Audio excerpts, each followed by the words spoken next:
बुधवार की सुबह हफ्ते का मिड पॉइंट, तो वैसे एक इंपॉर्टेंट सेशन रहता है जो हम कहते हैं पेनल्टीमेट या D-1 वीकली एक्सपायरी से एक दिन पहले वाला एक्शन भरा सेशन।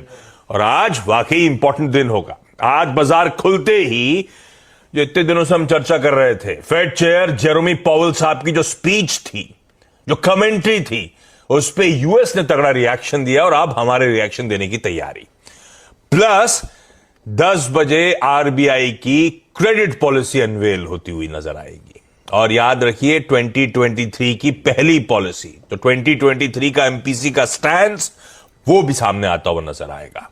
कल सुबह हम लोग चर्चा कर रहे थे, वीरू बाजार गजनी हो चला है, होपफुली आज इलाज हो जाएगा उसका, क्योंकि वाकई कंसोलिडेशन में था और जिस तरह के इवेंट्स लाइंड अप हैं, हो सकता है एक डायरेक्शन बाजार को मिलता हुआ नजर आए। तो इंपॉर्टेंट सेशन है।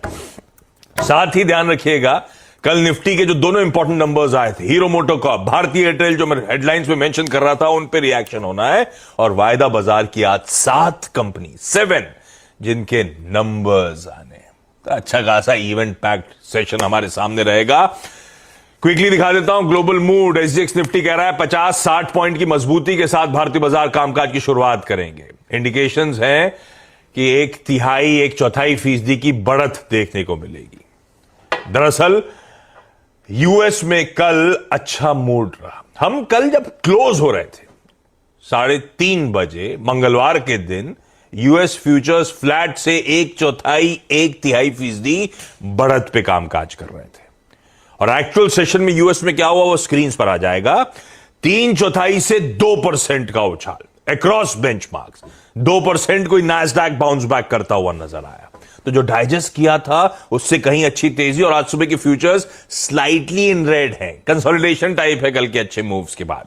पर ये अच्छे मूव्स दरअसल पिक्चर प्रेजेंट नहीं कर रहे क्लोजिंग लेवल पर।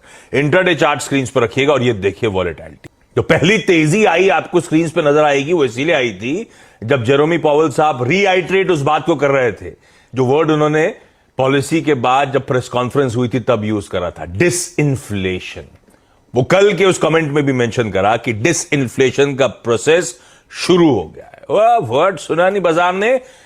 इंट्राडे चार्ट रखिएगा स्क्रीन पे, तो बढ़िया तेजी बनती हुई नजर आई। उस तेजी के बाद लेकिन उन्होंने फॉलो अप, जब अगला स्टेटमेंट यूज करा, उन्होंने बोला कि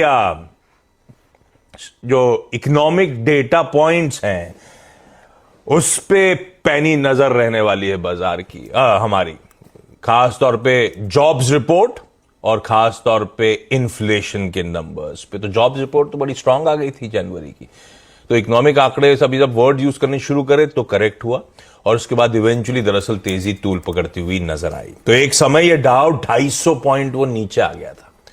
250 पॉइंट नीचे आने के बाद 265 अंकों का उछाल, दिन के लो से 500-525 पॉइंट की बढ़िया मजबूती बनती हुई फाइनली नजर आई।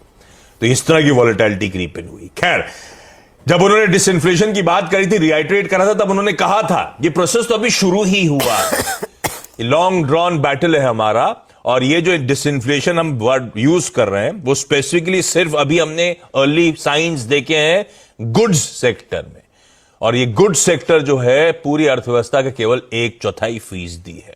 तो उनका कहना था कि एक लॉन्ग ड्रॉन प्रोसेस है, ये डिसइंफ्लेशन अभी बहुत समय लेने वाला है।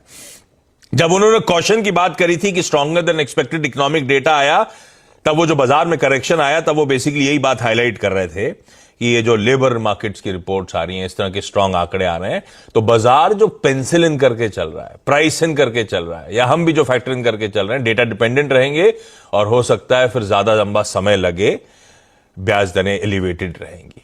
तो ये इकोनॉमिक्स वाली बातें हैं, डेटा ये सबको पता है। पर क्या है, पॉवेल साहब right from the horses mouth, Powell साहब के बयान आते हुए नजर आए, तो उसके बाद इस तरह की वॉलेटिलिटी आई। ये हमें पता था डिसइंफ्लेशन इकोनॉमी में दिख रहा है, वो month on month numbers clearly highlight कर रहे थे।